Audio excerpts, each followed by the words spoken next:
Olá! Sejam bem-vindas! Estão me ouvindo bem? Estamos, e você? Tudo ótimo, tudo jóia, ouvindo bem. Que Obrigada. prazer imenso! Que presente que nós todos ganhamos nesse Dia das Mães!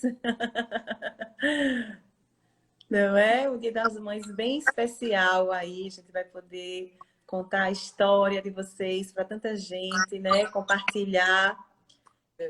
Todas elas saberem como, né? Saber como foi essa trajetória e tudo isso para a gente dar força cada vez mais, né? Para quem está nessa jornada, para tentar realizar esse sonho, esse momento aí, nesse mês, né? Que é um mês tão lindo e alegre para tantas e um pouco triste para algumas que ainda não conseguiram, mas que é isso, temos que persistir. Gente, eu estou aqui com a Ana Paula, primeiro bebê de proveta do Brasil e da América Latina. A Ilza Caldeira, essa mãe incrível, né? Maravilhosa, uma mãezona aí. Né? E tinha uma conexão com o Papai do Céu, porque a Ana tinha que vir, né? E aí, vocês não estão morando aqui no Brasil, não, mais, né, gente? Não, estamos na Califórnia agora. Já faz uns 5 anos que a gente se mudou para cá. Ah, joia, ótimo, tá joia. Então fala um pouco, quem quiser começar, gente, fica à vontade. A Ilza ou a Ana, né? Ilza, fala um pouco, então, você, como foi esse processo aí, né? Esse marco, porque foi um marco na ciência, da ciência no Brasil, né? Como foi passar por essa experiência? Então, são os sonhos, né, da gente. E quando Deus abençoa esse sonho, ele vem com a providência, né? É verdade. Na verdade, eu já tinha 5 filhos do meu primeiro casamento e tive um problema no último, uma peritonite pós-cesárea, onde tiveram que retirar as trompas e tudo. E num primeiro momento, naquela ocasião, eu não tinha intenção de ter mais filhos. E a vida mudou, casei de novo, as foram acontecendo. O meu segundo marido não tinha filhos e tudo, acolheu os meus, né? E aí, a minha ginecologista, que era minha ginecologista desde adolescente, eu fui conversar com ela e perguntei para ela o que podia fazer, né? Mas isso era 1980 e Sim. não tinha nem ideia do que estava acontecendo no mundo, né? Aham. A essas soluções para isso, porque eu não tinha nem nome ainda, né? Não tinha ideia Sim. de nome, tinha isso. Daí ela falou para mim, olha, você realmente vamos primeiro fazer um exame para ver como são as suas trompas, e daí isso aí a gente vai ver o que pode ser feito. E nós fizemos os primeiros exames, uma salpingo, para ver como está. E realmente não tinha nada de trompa, porque eles retiraram todo. E aí ela disse, olha, é impossível você engravidar por meios normais, porque na minha cabeça seria assim, ter uma recanalização de trompa, alguma coisa assim.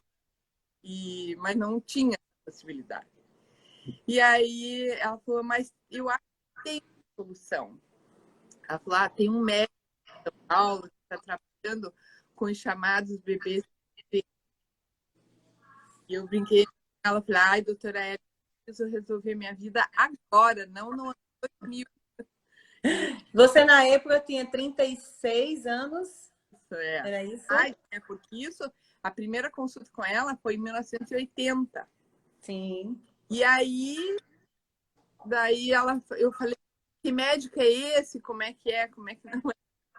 Enfim, aí ela disse, olha, né, logo daqui a 15 ou 20 dias vai ter um Fantástico, que estava ainda começando também o Fantástico, mas ele vai mostrar a técnica. E foi um desastre, porque uma das pacientes teve plástico anestesia e acabou morrendo, né? Da anestesia. Sim.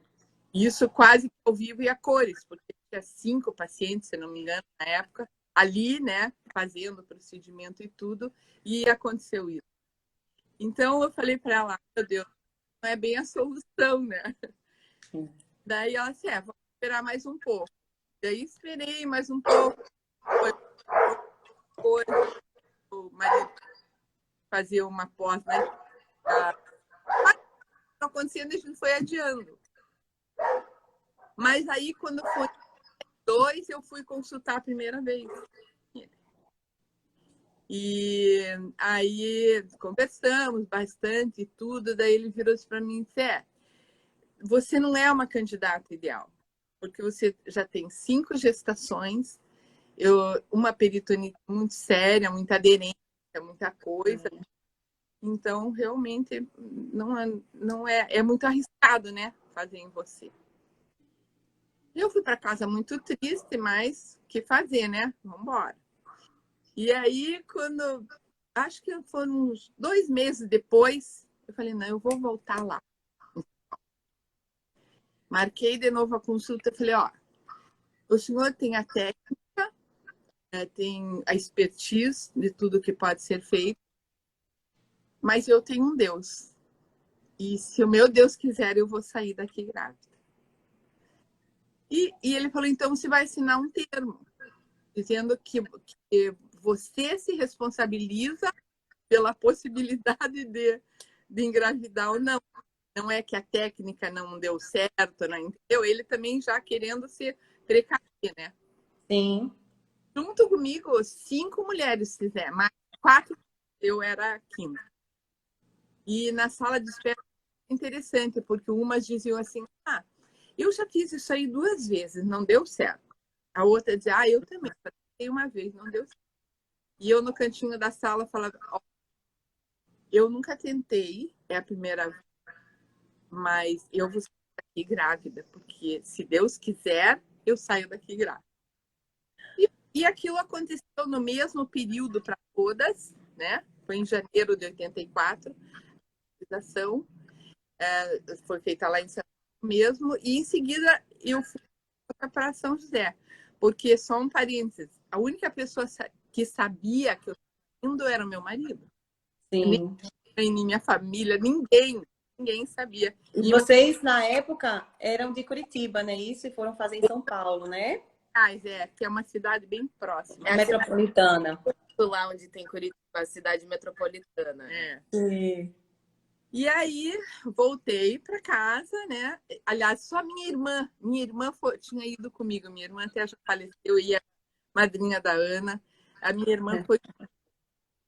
E também coisas interessantes foram acontecendo naqueles 15 dias onde a gente esperava o dia exato, né? Para colher e para fertilizar e devolver.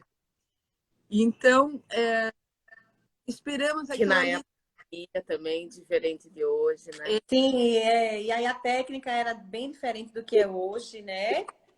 A minha parte, porque tinha muita aderência, uma agulha estava, não tinha como passar, então tiveram que abrir como uma Abrir a barriga mesmo. Uhum.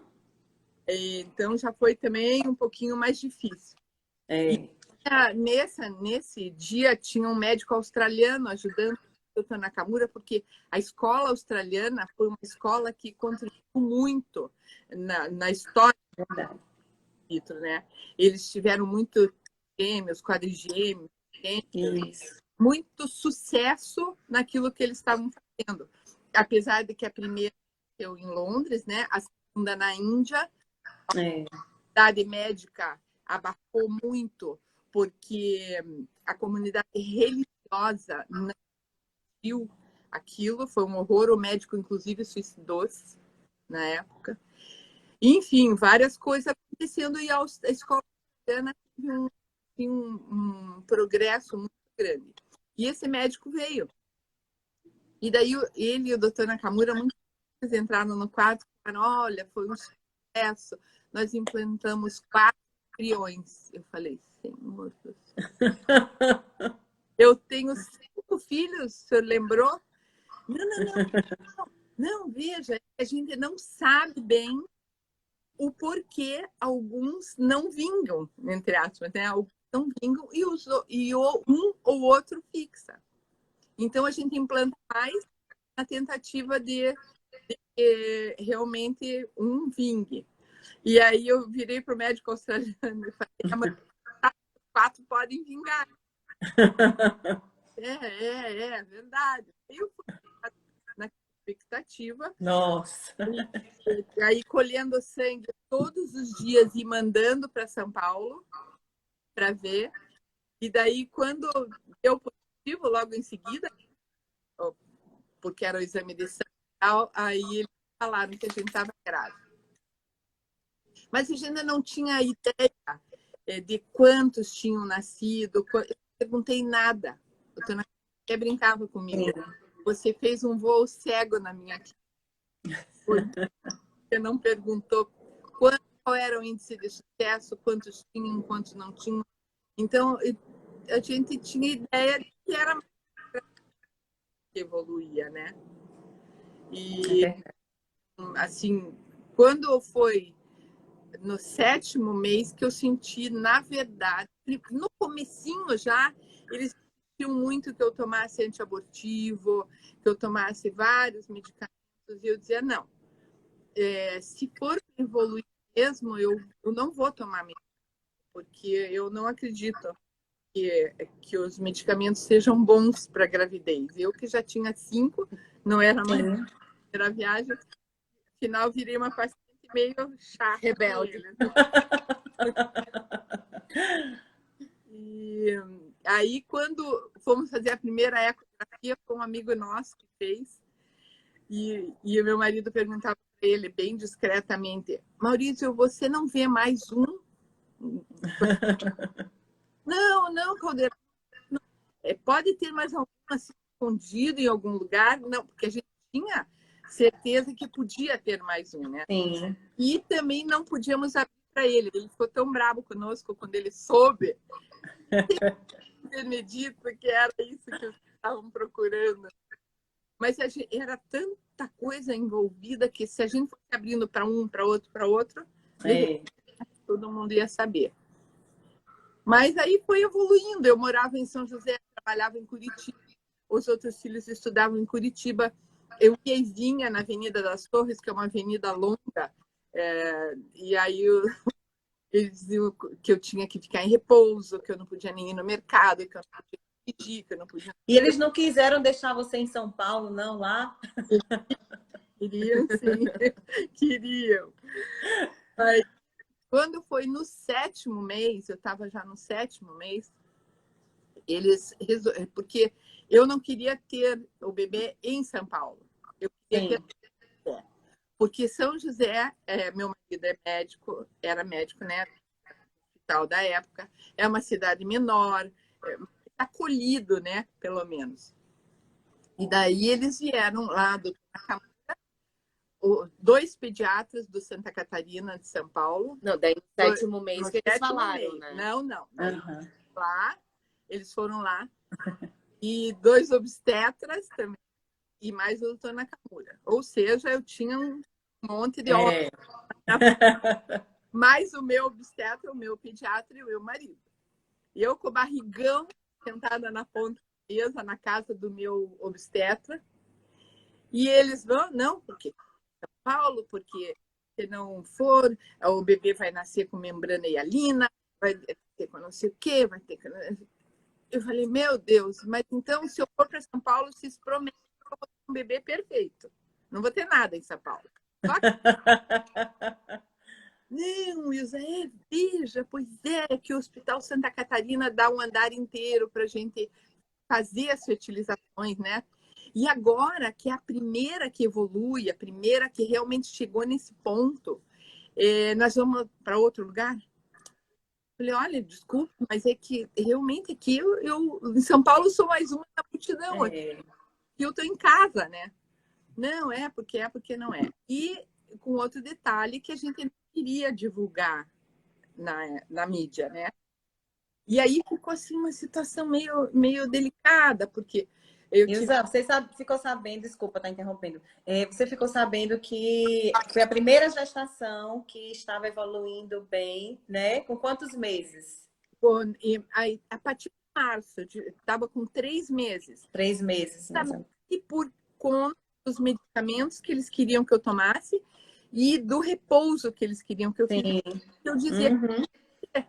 E daí eu falei, por que vocês estão tão em cima de mim? Daí eles falaram, é a primeira que evolui até o 3º mês, você veja. Uhum.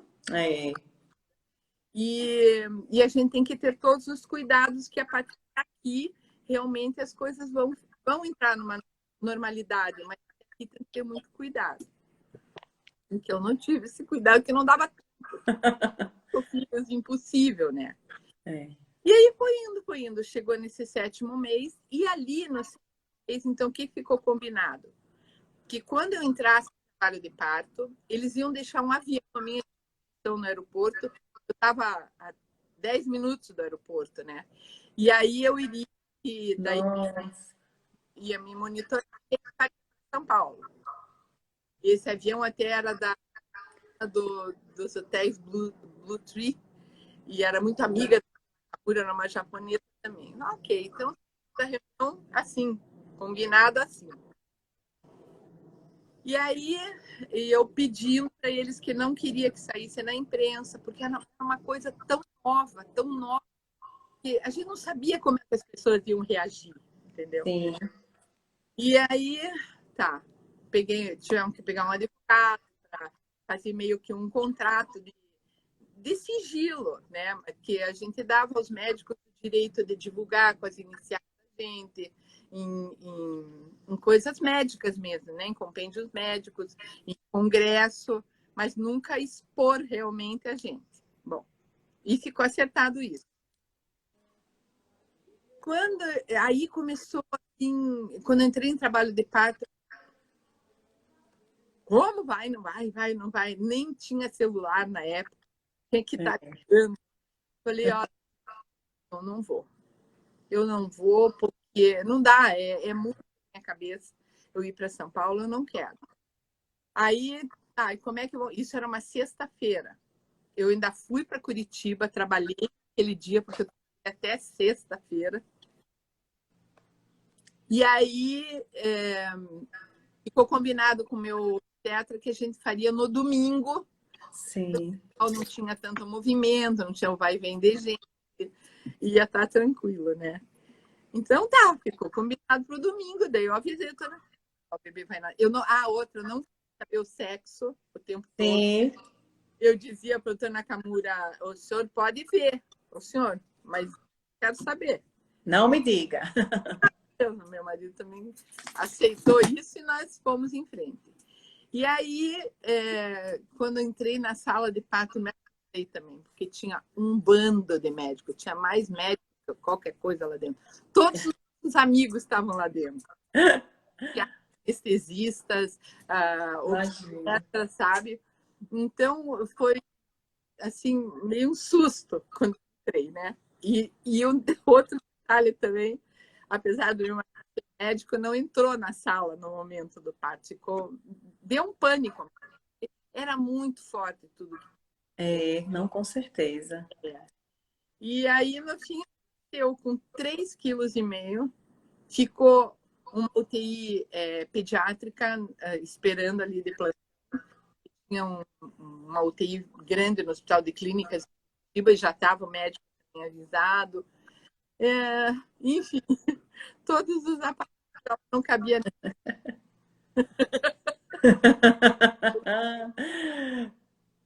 E aí, seguindo, sabe? Foi muito interessante porque não teve como segurar. Eu tive... Ela nasceu num domingo, né? Na quarta-feira, eu estava pronta para a minha cunhada, irmã do meu marido, chegou no parto e disse, tem a imprensa lá em fora, tudo sentado lá esperando para ver vocês. Como assim? Aí que nós descobrimos que o doutor Nakamura tinha ido no médico dele de coluna, que era um japonês amigo dele, Nishimura, e que era também médico do presidente Figueiredo na época. Sim. E aí o doutor Nakamura pediu uma entrevista com o Figueiredo e contou. Ele não falou os nossos nomes mesmo, como combinado. Falou o suficiente, que ela tinha nascido no domingo, em São José dos Pinhais, era uma menina, e que mais? Médico. Filha de um médico, enfim. Aí que no hospital, em São José, um hospital. Então, era ali e ali. Imagina. E com isso acabou que eu não consegui ter nada mesmo, porque a imprensa realmente acampou lá fora. Eu saí no outro domingo, e com isso muitas coisas foram acontecendo. Minha avó tinha quase 100 anos na época, sentadinha e tal. Ela dizia, bom, nós temos que cuidar do bebê, ela dizia para mim. Oh, gente, que coisa linda!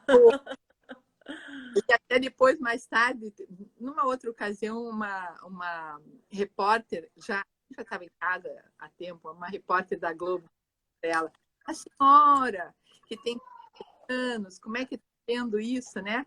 Ela disse, virou para a repórter com óculos bem grande, assim, olhando para ela. Menina, então você não sabe que cada um vem como Deus quer?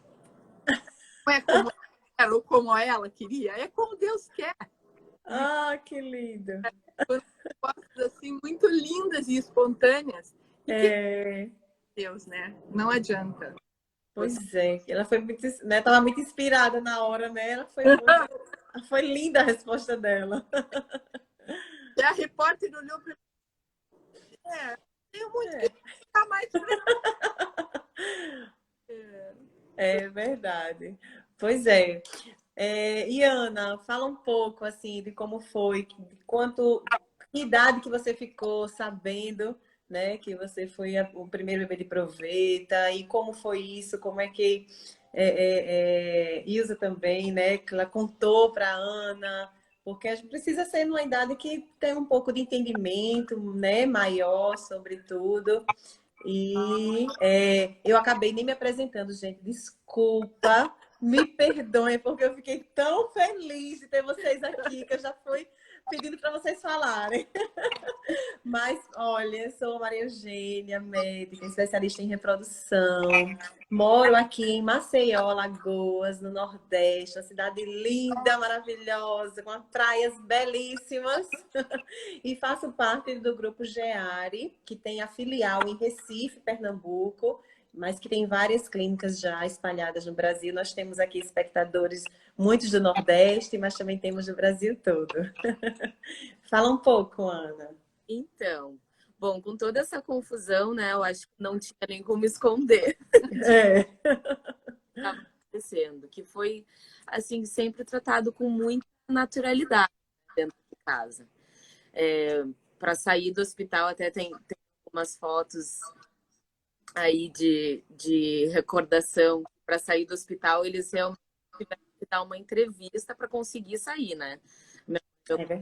Dar uma coletiva para conseguir sair do hospital. As pessoas iam no hospital, conta, né, que a gente morava numa região metropolitana, tem muitos agricultores assim ao redor. Sim. E era um dos passeios do domingo e na maternidade, né? Crianças que tinham nascido. E com notícia, muitos iam assim, que não eram nem amigos nem nada, da região. Batiam no vidro assim da maternidade e falavam, a gente veio ver o bebezinho que nasceu na compra. Oh, gente! O bebezinho que nasceu no vidro de proveta na época, entendia. E daí uma das perguntas, né, até na coletiva foi que eles falavam, mas você vai com a filha? Minha mãe falou, não tenho nem como esconder. Vocês todos sabem, não tem nem como esconder dela.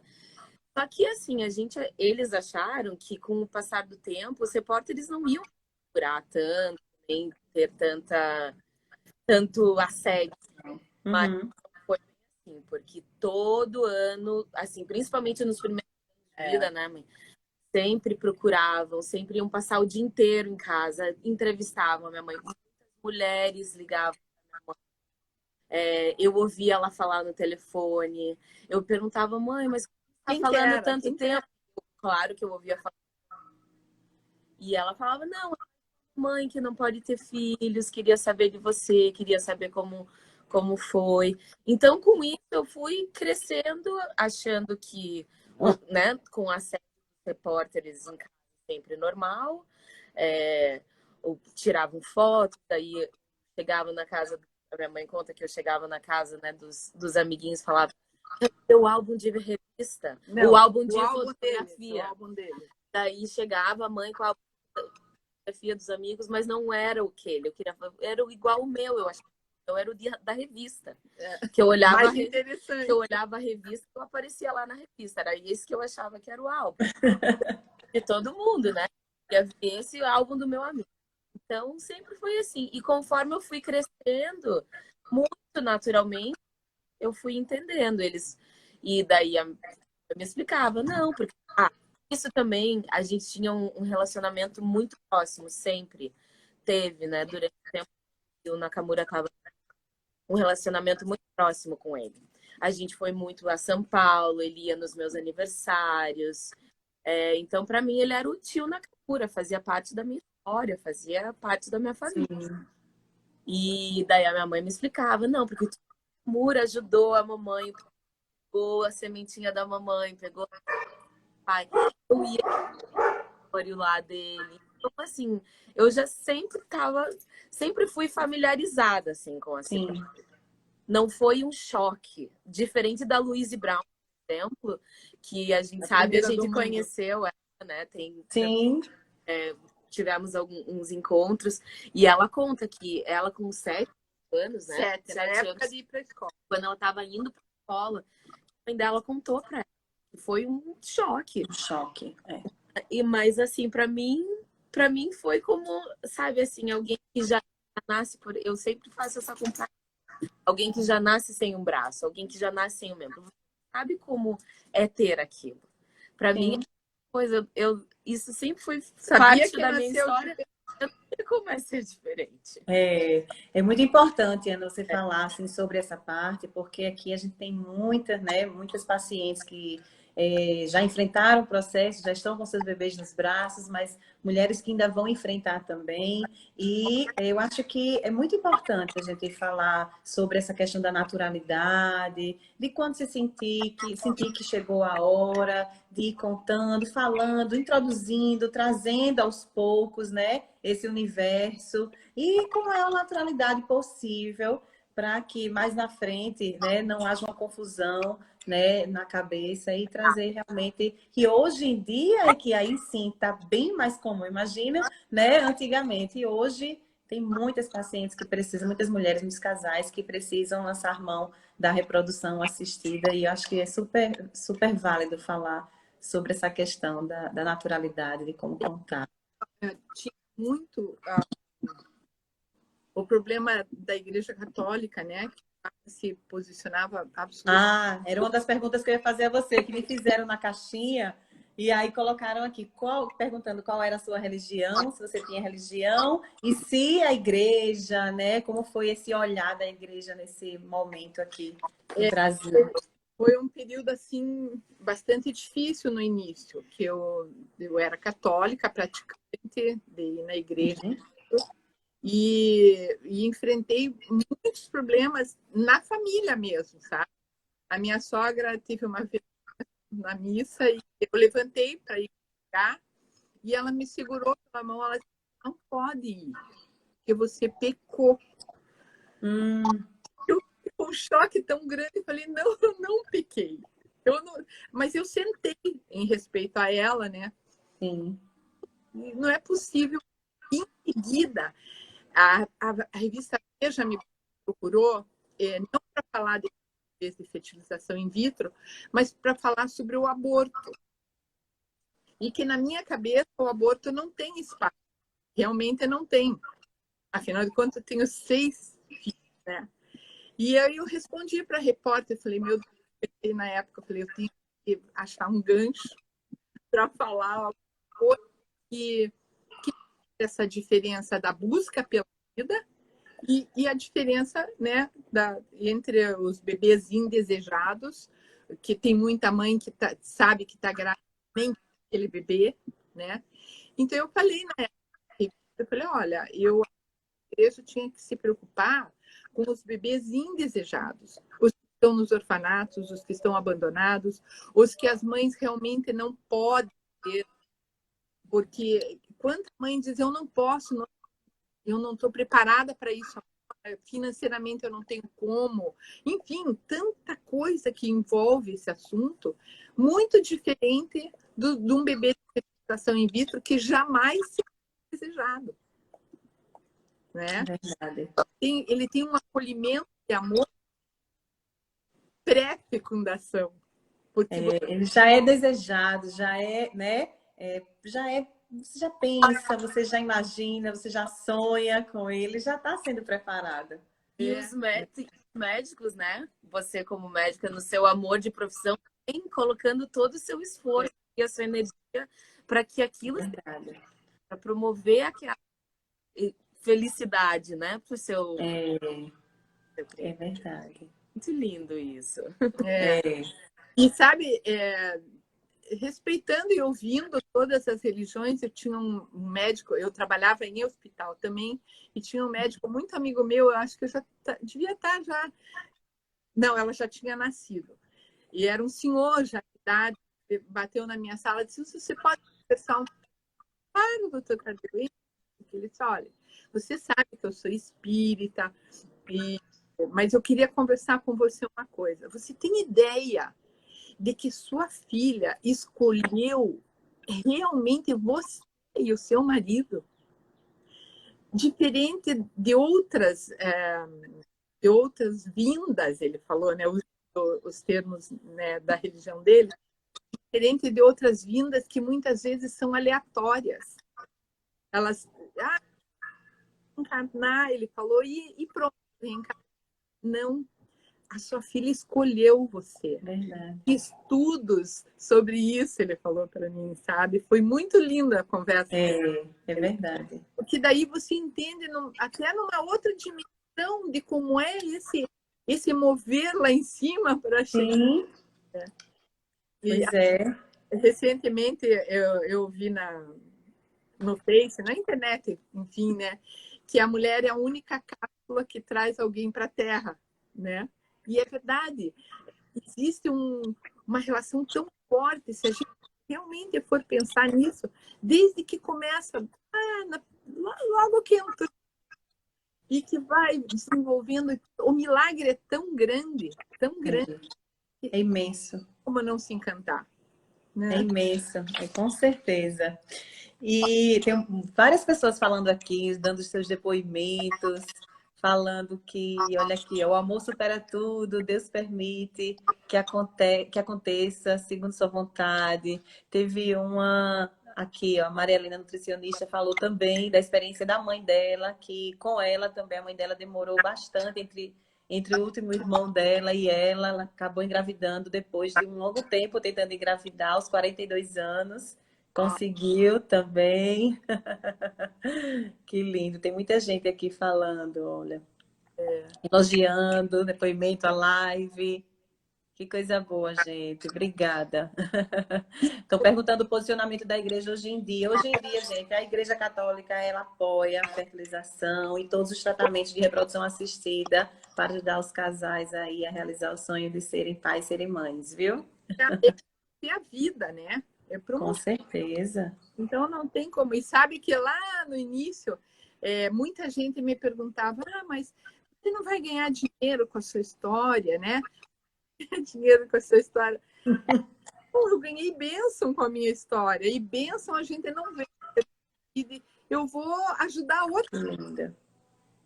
E aí que começou que me ligavam muito, até de outros países, sabe? Me ligavam porque eu sempre muito Tomé, muito São Tomé. Quer ver para crer. Mas é verdade. O médico te ajudou mesmo? E ela é normal? Isso. Pois é, uma das perguntas que fizeram aqui, disse, como foi, né, para a Ana a curiosidade das pessoas, né, em pensar assim, nossa, Ana é normal, tem algum problema, né, o crescimento, o desenvolvimento, né, Ana? Queriam saber se eu tinha anteninha, se eu tinha todos tinha cabeção verde, não. E assim, mesmo as crianças, né, na minha época, os colegas assim, escola, todos eles também Mas a sabiam partir do 10, pelos pais, né, mas não que eu alguma coisa tipo, os repórteres queriam ir na escola, queriam ficar o dia inteiro, mas foi mesmo a partir dos 10 anos que os meus coleguinhas começaram a se interessar, começaram a entender que antes mesmo era quem era mais próximo, né? Então, tratado com naturalidade, a gente ia levando, mas com uns 10 anos chegou um amigo meu na escola com o Guinness Book de 94, né? 10 anos. 94. E ele falou, nossa, olha aqui, a gente não sabia, a gente até hoje não sabe o que colocou lá. E daí foi assim que foi abrindo, né? Mais as crianças ampliando, as crianças se interessando, perguntando. Daí os repórteres o dia inteiro na escola, saber como que era a minha rotina, isso e aquilo. Mas assim, tinha aquelas brincadeirinhas de criança, com certeza, né? Ah, aquela lá é bebê de proveta, aquela lá é aproveita. O bullying, que era antigamente, hoje a gente chama de bullying. O que acontecia invariavelmente não comigo esse era, mas nunca me afetou assim. Pelo acompanhamento dele, assim como aparecia todo ano, né, na TV e tal, até depois dessa época, os amigos mesmo também queriam participar de tudo, queriam participar das revistas, queriam participar. As meninas... Então começou a ficar uma coisa gostosa, sabe? Todo mundo curtia a história junto, achava muito legal. Mas e uma época também queriam fazer um teste de QI comigo, a minha mãe falou que não iam fazer, que não... Eu ia normal na escola, nunca fui além do, sabe, do comum, sempre na média, bagunceira. Então, enfim, foi sempre muito natural, assim, o lidar, esse pertencimento, esse acolhimento, assim, da história mesmo. Ai, que maravilha. Ana, e hoje você é nutricionista, não é isso? Sim, eu me formei no Brasil como nutricionista e daí aqui na Califórnia trabalho também com alimentação, mas hoje em dia trabalho mais no mar. Então trabalho com alimentação marítima. Ah, que legal. Bem legal. Super interessante. Que bom. Ilza, deixa eu perguntar uma coisa que me perguntaram aqui também, sobre o custo. Como era, se tem um custo da fertilização, do que você fez do tratamento? Fizeram essa pergunta na caixinha pra gente. Então, duas coisas pesaram aí para ser quase de graça. Por quê?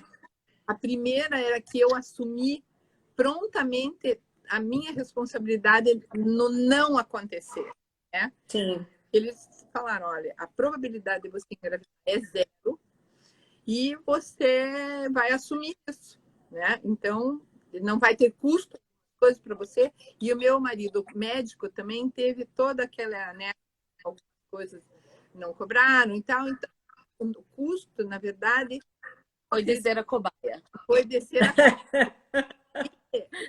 Mas eu tenho a impressão de que o custo na época não fugia muito do que é hoje, sabe? Certo. Porque são os medicamentos que você toma para ovular, tudo aquilo. Então, realmente não saberia te dizer exato quanto nós pagamos, mas foi muito menos do que normalmente alguém pagaria, né?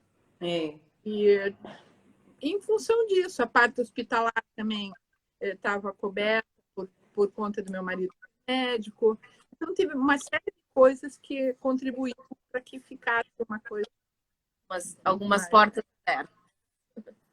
Deixa eu ver se tem alguma pergunta aqui. O pessoal tá amando, só tá falando aqui. Um exemplo de fé, de persistência, de amor. Olha aí, pois é, parabenizando. Deixa eu anotar, colocar aqui, tem uma pergunta aqui que fizeram antes, lá no meu direct, que foi sobre... Ah, sim, a Ana. Ana, perguntaram assim, se você precisar fazer uma fertilização, se você pensa em ter filhos, na verdade, né? E se um dia você precisar fazer a fertilização, se você faria. Coisas que as pessoas perguntam mesmo. Com certeza. Eu tô com 35 anos, né, hoje. Claro que também a minha mãe na época com 36, mas hoje em dia já é mais normal. É. Já, Uhum. o corpo já tá bem mais, ainda continua, né, bem saudável para isso. Então, mas se eu precisar de uma fertilização, não tenho dúvida de que recorreria. O Dr. Isaac, que foi um que fez parte da... Então, o doutor, como o doutor eu, na época, muitas pessoas da equipe, né? E um deles é o Isaac, que até hoje nós nos falamos, né? Temos um relacionamento super bom. E ele já, no ano passado, ele já estava querendo retirar meus óvulos. Para congelar. Deixar congelado. Eu falei, calma, vamos esperar um pouquinho. Mas sim, tá, com certeza. Não tem... Pois é, que bom. Deixa eu ver se tem mais alguma pergunta aqui. Com muita confiança. O que for para ser, vai. Ah, com certeza, com certeza. Até tive uma ocasião que eu dei uma entrevista na Cláudia, na revista Cláudia, e contando várias coisas e tudo, e no fim, nessa entrevista, eu falei, pois se referindo a isso que a Ana falou, que as pessoas batiam lá no vidro, né, para querer ver o bebê.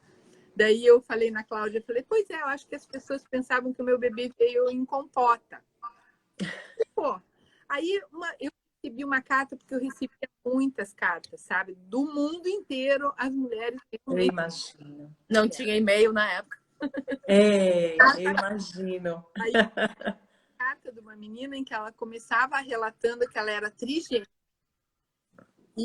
mas que ela não, já tinha não sei quantos anos na época, mas que ela não era casada, não tinha filhos nem nada, mas que ela e a mãe dela acharam fantástica a minha entrevista, adoraram tudo ali. E daí ela colocou assim, olha, Ilza, apesar de eu não ter nem ideia de ter filhos nem nada, eu vou confessar a você que, entre aspas, era uma compota que eu gostaria de ter. Oh, que lindo. São muitas histórias, né? Nesse tempo aí, nesses 35 anos, né? São muitas histórias, muitas mulheres. Eu imagino quantas mulheres devem realmente ter procurado você, né? Devem ter batido na sua porta, inclusive, né? Para poder saber um pouco mais. O lado muito humano disso tudo, né? Que é uma experiência tão grande, tão fantástica, que você tem que dividir com os outros. Você tem tinha umas mulheres que me ligavam, num primeiro momento, elas mais choravam do que falavam. Primeiro, por ver que eu era uma pessoa real mesmo, não era história. Normal. Então, eu disse para elas, olha, desligue, respire fundo, daqui a pouco você me liga de novo e a gente conversa. E passava horas no telefone. 2 horas no telefone. Então, e nessas eu via o quanto o psiquismo fica alterado. Na possibilidade, será que posso mesmo? Eu vou poder ter, eu tenho como tentar, sabe? Gente que há 15 anos estavam casados, tentando, não conseguiam, sabe? Muita gente. Então, seria desumano não abrir, sabe? E isso eu só consegui depois que ela nasceu, porque antes eu queria preservar, esconder, não falar. E depois eu falei, não, é grande demais para guardar só para gente, né? É verdade, é mesmo. Tantas pessoas. Uma outra sim. E tinha uma menininha brincando, e eu sempre fui muito de brincar com criança e tudo, e a fila enorme, né? brincava. Daí, quando ela começou a andar, eu falei, como é seu nome? Ela falou, Ana Paula. Eu falei, Ana Paula? Eu também tenho uma Ana Paula. Aí a mãe dela saiu da fila onde estava mais na frente, veio e disse, eu sei que você tem uma Ana Paula. Ela é Ana Paula porque você estimulou que ela vier. Ai, que lindo, gente. Pois é, você vê quanta generosidade que você teve com tantas mulheres, né? Que como você falou, você podia ter, né, escondido, se protegido, né? Com a ideia de proteger a Ana Paula, né? E toda a sua família. E você foi imensamente generosa com todas essas mulheres e essas famílias, né? Que estavam na época e continuam estando, né? Na luta para conseguir um filho. Tem gente que consegue mais rápido, tem gente que a jornada é muito longa, precisa passar por vários processos. E é muito bom quando a gente tem assim uma história maravilhosa, né? E esta, então, é muito especial e foi por isso assim que a gente quis trazer nesse período, né? Nesse mês de Dia das Mães, que é um mês que é muito alegre para muitas mulheres, mas é um mês que ou muitas outras também ficam muito tristes porque ainda não conseguiram, né? É como se visse assim, mais um dia das mães que eu, né, não consegui. E aí a gente trazendo histórias assim lindas de sucesso, de superação, de persistência, de amor, né? De esperança. Foi muito bom, viu? Eu quero agradecer mais uma vez por vocês terem aceitado. Eu fiquei assim, receosa. Meu Deus, será que eu vou conseguir? Será que eu vou conseguir? Será que eu vou conseguir? Mas foi muito, muito lindo. Quero agradecer também a recepção, né? Falando com a Ana no Instagram. E aí, meu Deus, será que vai rolar? E eu quero agradecer, viu? Foi lindo, maravilhoso. E queria que vocês deixassem uma mensagem, por favor, a todas elas que estão aqui e também que vão assistir depois, que vai ficar 24 horas essa live aí. Deixem, por favor, uma mensagem para elas. Que bom. Que Deus te abençoe nesse trabalho. Amém. Segura que você é mão de Deus, né? Amém. Muitos bebês venham através desse trabalho seu, da disposição das mães em buscá-los, né? Verdade. E realmente, em outros dias das mães, muitas mães vão estar festejando. Que lindo. Todas as mamães. E um feliz Dia das Mães também para você, viu, Ilza? Para vocês, né? Nesse momento, inclusive, que a gente está vivenciando dessa pandemia mundial, né? E que vai ser um Dia das Mães um pouco diferente, mas não deve ser, né? Nem um pouco menos alegre e menos feliz, viu? Deixa eu mostrar meus pequenos para vocês. Olha que eu ganhei. Isso aqui para vocês, viu? Esse aqui é o Heitor. Eita, peraí, tem muita coisa aqui. Esse aqui é o Heitor, de 6 anos. E esse aqui é o Arthur, de 2 anos. Diga aí, gente, o que vocês querem dizer? Diga. Feliz o quê? Coisa. Manda um oi, manda um beijo. Manda um beijo. Diga, feliz Dia das Mães, pessoal. Feliz Dia das Mães, pessoal. Aqui também. Olha o filhinho também, ó. É um menino ou a menina? Menina. É um menino? Olha, Arthur! Uau, uau! Manda um beijo, pessoal. Assim, ó. Beijo.